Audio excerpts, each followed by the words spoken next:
Me chamo Santiago Martínez Otero, coñecido popularmente como Chago.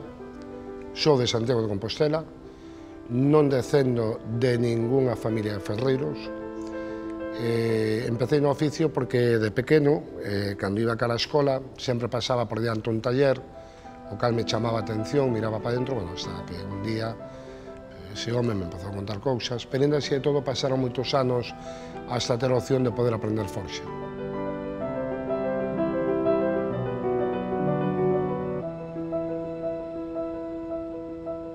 Por mediación da Escola Teatral de Santiago, que fora fundada por daquelo alcalde Xerardo Estévez, dironme a oportunidade de poder empezar ali a forxa con Antonio Campos, xunto con outros maestros, aprendendo cerámica, fotografía, etc. Pero a forxa é o que sempre me chamou, porque sempre foi un mundo, digamos, de duendes, non? Aí, pouco a pouco, fun evolucionando, fun indo a certámenes nacionais e internacionais de forxa. A cada home maior que eu venteraba que facía forxa, aínda que tuvera xubilado ou retirado, facía por dar con esa xente, falar, preguntar que tipo de técnicas sabían, como facían, como deixaban de facer. E foi moi complexo, moi complicado de poder aprender esas técnicas, porque antiguamente, por tradición, un ferreiro pasaba oficio ao seu fillo, do fillo ao neto, e cando alguén nesa familia morría ou deixaba oficio, ese gran saber íbase con eles, non? Entón foi un traballo de campo de 8 ou 9 anos, pateando Galicia, pateando a parte de Asturias e León, collendo información destes homes que non che daban tan alegremente, e, bueno, chegar ao taller, poñerme a experimentar, fixarme moito nas cousas, fun aprendendo desos elementos, moitas cousas que non están nos libros, non? Bueno, mi trabajo ten a vinculación con Santiago pola forxa artística tradicional e ten moito, pero moitísima forxa para o seu mantenimiento, restauración e incluso o que son cartéis, etc., de comercio na zona bella, por normativa exixe que sean en madeira, pedra ou forxa. Os materiales que traballamos son varios, traballamos desde metales férricos e non férricos. Dentro dos materiales férricos traballamos o ferro típico tradicional e normal, traballamos o aceiro ao carbono, e dentro de metales non férricos, bueno, pois aí traballamos co latón, bronce, cobre. Que é o bronce? Que é o latón? Tanto o latón como o bronce son materiais que salen do cobre. O cobre, se se mistura nunhas medidas que non é que estén alá moi estipuladas, dependendo por que se utiliza a peza, e o misturamos con estaño, dai quitamos bronce. Se misturamos o cobre con zinc, dai facemos latón. Dentro da unión dun material férrico cun metal non férrico, podemos producir o que é o par galvánico, que ás veces, como despois explicaremos nunha peza, para conxugar ferro con fundición, veremos que é un mal menor. Ao contrario, sempre é unha forma práctica de poder manter as pezas sin que aparezcan certos sofrimentos. Tamén forxamos acero inoxidable, traballamos acero inoxidable, non?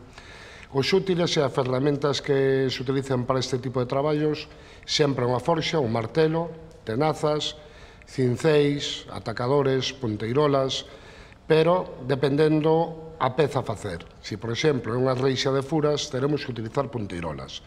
Pero, para outros tipos de traballos, simplemente con cinceis, atacadores, recalcadores, que ao fin e ao cabo son ferramentas que cada ferreiro fai para si mesmo, non? Debido á técnica que utiliza e según as características da peza a realizar. Dentro de todo isto, o máis importante nestes metais sempre son os procesos térmicos. Por exemplo, o ferro antigo ten unhas características moi diferentes ao ferro actual. Inda sendo ferro, pero un está feito hoxe en día por fornos de inducción e o ferro antigo era todo por fornos de reducción, non?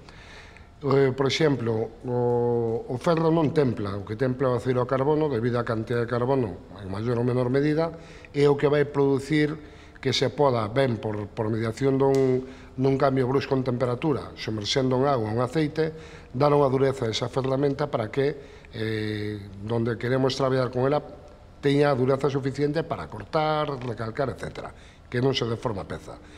Pero o ferro, se está quente e cortamos o seu proceso térmico mollano, xenera un punto de acritud que a flexibilidade perdia e faixa máis quebradizo, máis débil, non aguantaría tanto unha flexión, unha torsión ou mismamente unha tracción.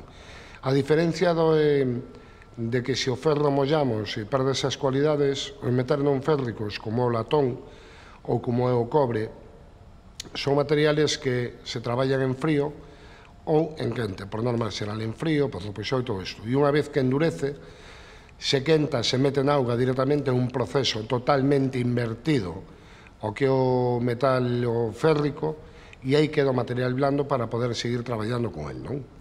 Despois o chumbo, por norma xeral, en moitas pezas se fan reproducións, ou originalmente estaban con chumbo, pois, por exemplo, a reixa da cripta da catedral, non?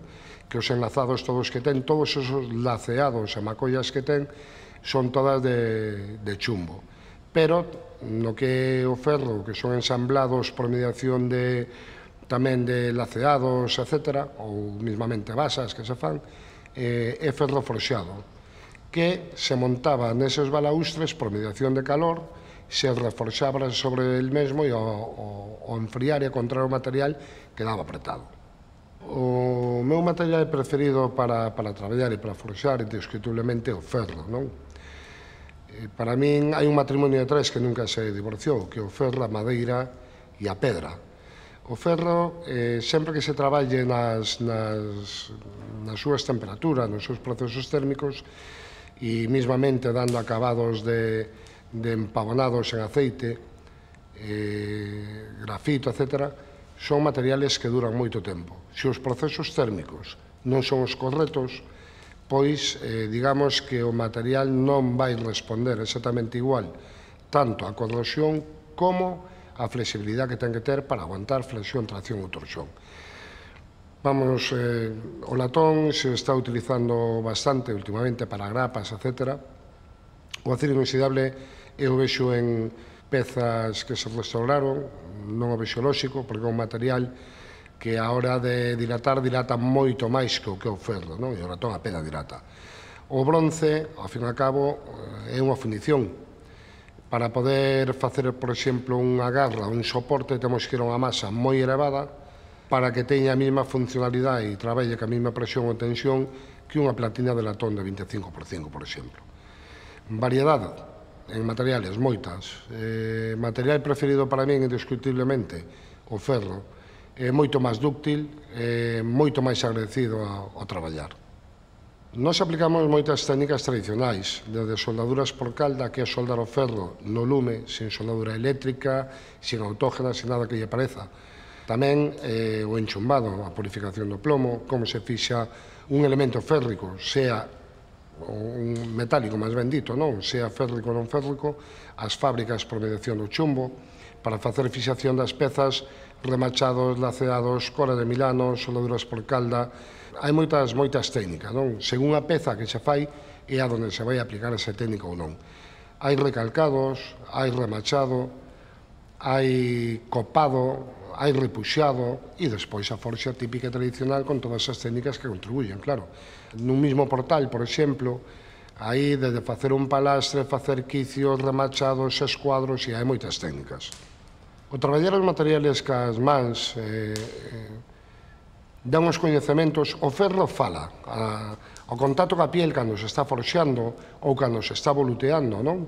Transmite unhas ondas e fai como un pequeno formigueo na man e tache dicindo se xa chega de golpealo porque pide máis temperatura ou que se o material xa está moi forzado e che pide un revenido para compoñer outra vez, quitar a tensión molecular, non? E que volva a ser flexible.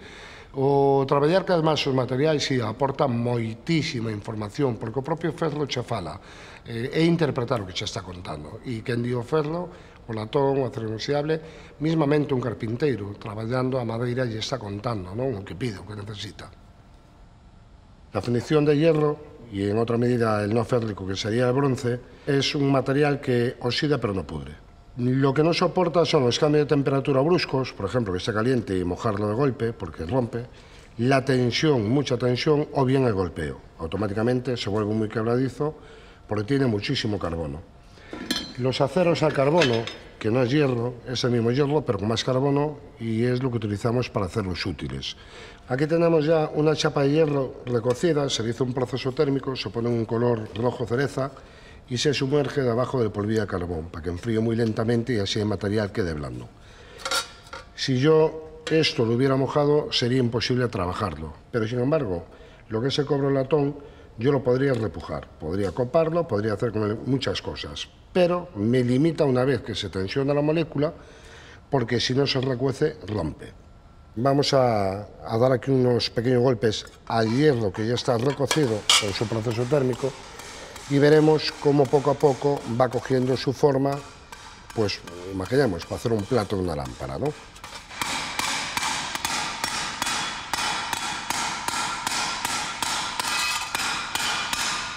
Al estar recocido el material, siendo hierro, se lleva blando. Si lo que trabajamos es cobre, aunque es blandito de por sí, una vez que empezamos a trabajarlo, endurece, está sin recocer. En el contacto con la mano nos va a estar contando de para que ya me abro, que rompo. Entonces ahí es el momento de meterlo al fuego y hacer lo contrario que en el hierro, meterlo al agua para que quede blandito.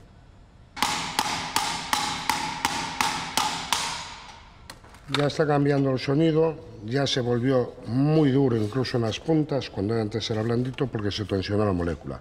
Ahora lo vamos a recocer y la tensión que ahora mismo hace, que casi no se ha doblado, veremos que ver blandito, blandito de todo.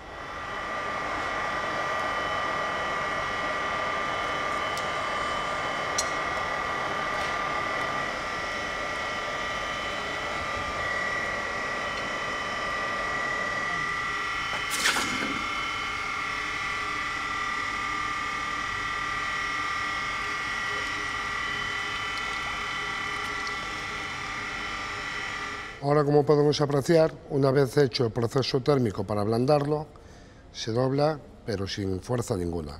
Al quedar el metal más elástico, podemos seguir copándolo sin riesgo a que se nos rompa.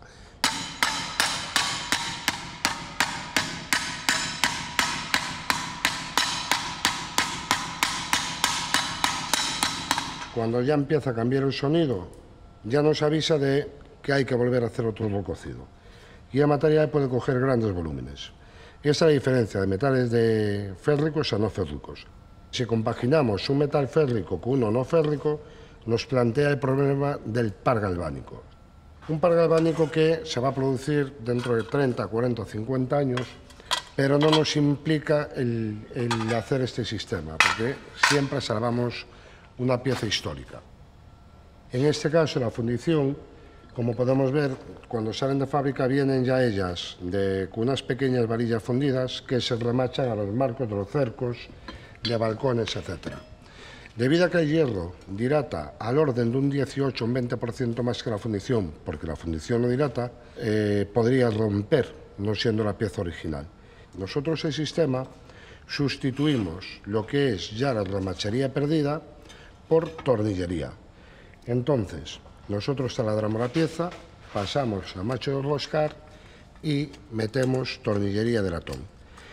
Nosotros con esto lo que ganamos es que la pieza de fundición siempre esté conservada y nunca se rompa, que es lo que nos interesa, mantener la pieza original. Sustituimos lo que era el remache, aquí estaba el remache antiguo que ya falta, y nosotros con esto lo que hacemos ahora es montamos la pieza. ¿Por qué metemos latón y no acero inoxidable? Porque, como antes dije, el acero inoxidable dilata más que el hierro. Y apartaríamos hierro, acero inoxidable y fundición. Un peligro porque dilatación-contracción va a romper la fundición. De esta forma, lo que conseguimos es que esas dilataciones y contracciones las asuma el tornillo de latón, se deforma el tornillo, pero protegemos la pieza original, la fundición, que es un elemento que muchas veces, al ser piezas antiguas, no saben recuperar, debido a que no existen los moldes, ¿no?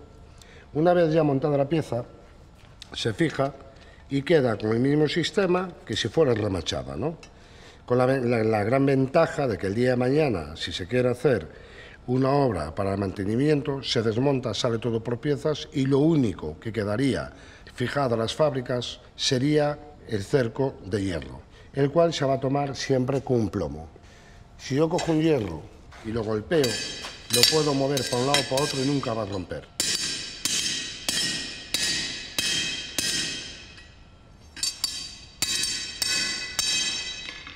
Sin embargo, la fundición es tan dura y tan quebradiza que con un simple golpe rompe. El artesano, el herrero que tenga que hacer el elemento, la reparación o la pieza, tiene que conocer cómo trabaja cada metal.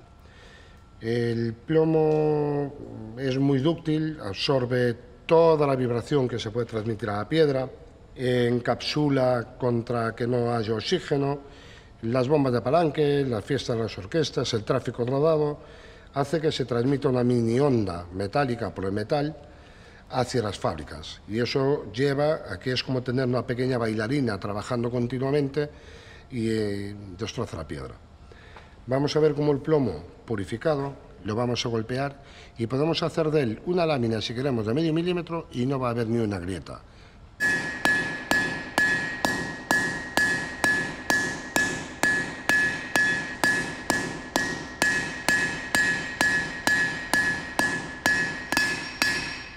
Como podemos ver, el plomo no tiene ninguna fisura, no genera fisuras. El tema es que estando perfectamente purificado, el plomo genera entre sí, por una secuencia de golpeo, microsoldadura, siempre que esté purificado. Dentro del hierro tenemos lo que son los hierros antiguos, que están hechos de hornos de reducción, ya el poro es diferente, aguanta mucho más la corrosión, se trabaja a unas temperaturas más elevadas que el hierro actual, sin embargo, es un material que la gente tira.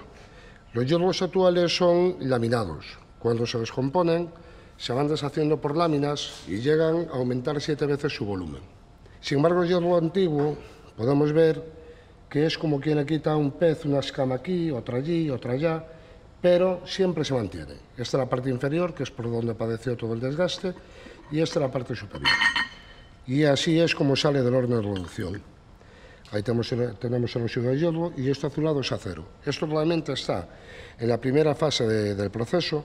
Ahora mismo, tal y como sale del horno de reducción, tendríamos que aprovechar esa temperatura, compactarlo, golpear, compactar, hasta que quede una masa. A partir de esa masa se hace platina, cuadrado, lo que se quiera. Las ventajas, cualidades del hierro antiguo, yo no lo cambio ni por acero inoxidable. Ahora vamos a hablar de lo que sería técnica de la forja. Podríamos forjar un hierro, de hecho es que vamos a hacer dos piezas, una recalcando cómo se gana un volumen a una pieza con masa para poder formular un pie, un barrote, lo que sea, y la otra la vamos a forjar estirando, pues de donde puede salir una hoja, un cuchillo, una chapa, etcétera, ¿no? Vamos a calentar el hierro, lo trabajaremos a una temperatura apropiada, se va a ver en los colores que lleva. Nosotros no andamos con medidores de grados. Nosotros los artesanos los grados los tenemos a la vista. Según el color que tiene el hierro, ahí sabemos en qué temperatura está. Ahora vamos a forjar el hierro y vamos a ver lo moldeable que es, lo blando y moldeable que es. Por eso es uno de los metales, no unos, es el metal preferido que yo quiero para forjar.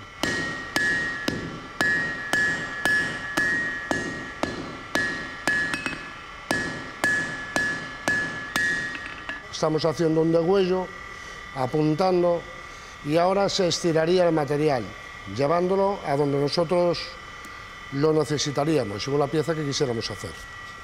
Ahora vamos a trabajar otra pieza, pues para recalcar, lo que sería para hacer una mazaroca, un pie de una mesa, un contrafuerte para un quicio, etc. La técnica es cargarle al metal para que él mismo vaya buscando otro volumen más potente.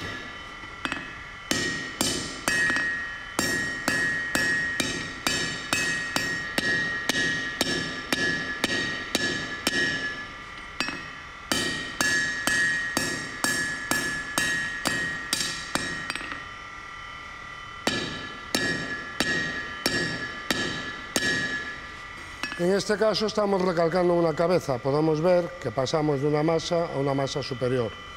Y lo que vamos a hacer es Lo contrario de esta técnica, en vez de recalcar y buscar volumen, lo que vamos a buscar es abrir material, llevarlo a la dimensión que nos haría falta, pues bien para hacer una chapa, bien para hacer una hoja, un cuchillo, lo que necesitemos.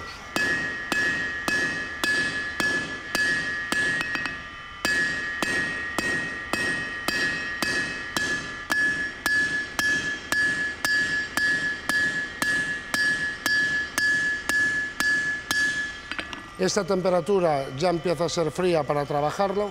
Si fuera cero ya no se podría forjar ahí, porque rompería, gritaría.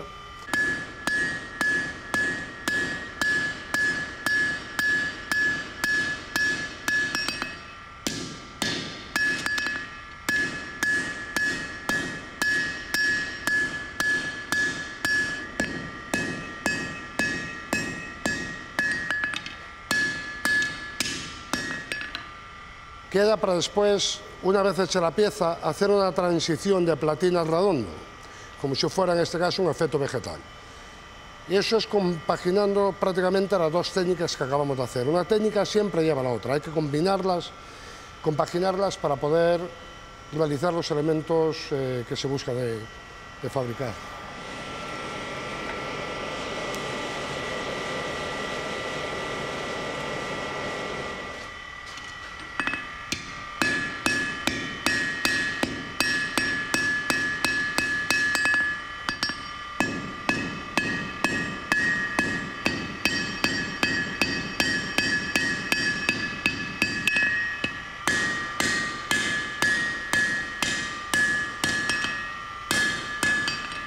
Tenemos herramientas, una poca variedad de las muchas que hacemos en una pieza a realizar. Estos son todo útiles rombos, el cortafrío lo tenemos aquí, que sería este, y como podemos ver uno es rombo y el otro tiene corte.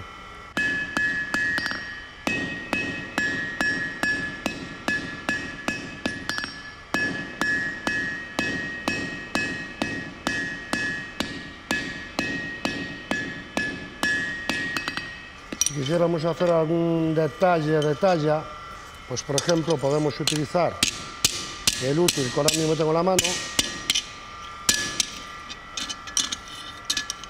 Con esto también vamos a demostrar lo flexible que es el metal, el hierro, y nos lleva a poder ejercer otras piezas, lo que es mezclando técnicas.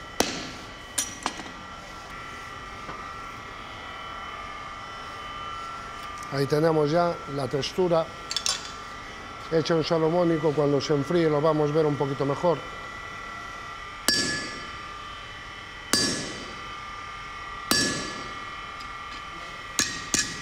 En este caso el acero sí templa, el hierro no, y entonces pues tenemos que mojarlo para que no nos destemple la herramienta.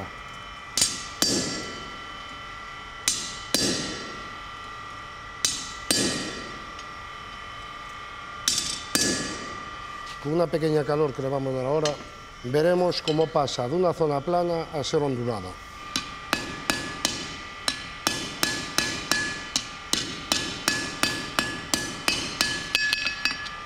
Ya le damos un pequeño movimiento, ¿no? Podemos retorcer y hacer salomónicos, podemos dar molduras, podemos hacer tallas, podemos estirarlo, podemos darle volumen. El hierro es un material maravilloso de trabajar. El metal, sea férrico o no sea férrico, cuando va tomado a una fábrica, vemos que esta fábrica está aquí reventada, nunca debe estar en contacto con la fábrica. Tiene que tener siempre una cama de plomo, para que no haya transmisión de onda, para que la humedad no afecte al metal. Una vez hecha la cama, metemos el metal dentro. Tiene que llevar unas entallas, ¿vale? Si no lleva las entallas, problema. Embutimos en el metal y ahora con el plomo líquido fundido y purificado hacemos el vertido en plomo. Este plomo va a ser el que fije la pieza. El plomo él mismo va a ir sellando ese hueco. Estamos sellando esa fractura de la piedra. Esa fractura, al sellarla con el plomo, no va a permitir que entre agua por ningún lado. Una vez que tenemos el plomo vertido, lo que hacemos, hay que dejarlo enfriar un poquito para atacarlo. Pero, viendo que hay una fisura, el plomo, según se trabaja, se puede generar muchísima más presión. Yo puedo dejar la pieza emplomada, fija, firme, sin tener que destrozar la piedra, pero para eso es la técnica, plomo purificado, y ahora al irla atacando la voy a dejar en un punto que veremos que se soporte y se aguante de por sí.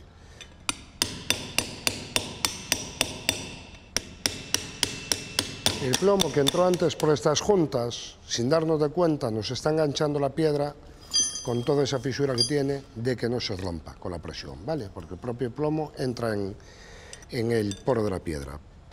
Aquí ahora ya tenemos la pieza emplomada. Con poca presión ya emplomó y de aquí no se suelta. Ahora vamos a hacer lo que nunca se debe hacer.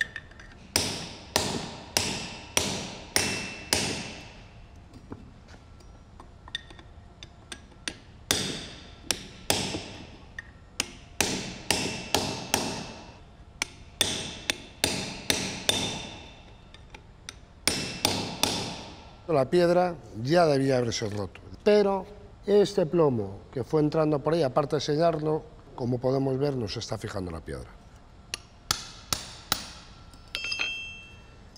El plomo líquido, trabajado a su temperatura, nos protege todo y la pieza, aún faltando todo ese material, sigue firme, y esa es la gran ventaja del plomo. Ahí tenemos todo el grano marcado de la piedra, junto con el grano que hizo por esta cara de la piedra que quitamos. Ahí no hay nada de entrada de oxígeno. Esta pieza queda intacta. El óxido no le va a atacar. Estas son parte de las técnicas tradicionales, que bueno, con simplemente 5 técnicas se pueden hacer muchos trabajos. Conjugándolas ya tendríamos 25 técnicas. Conocer el metal antiguo, conocer los procesos de la piedra, conocer las dilataciones, etcétera, de los metales, es lo que va a dar la gran ventaja, garantizar un trabajo por muchos años, y es la gran ventaja de poder mantener nuestro matrimonio con el oficio tradicional en las piezas tradicionales.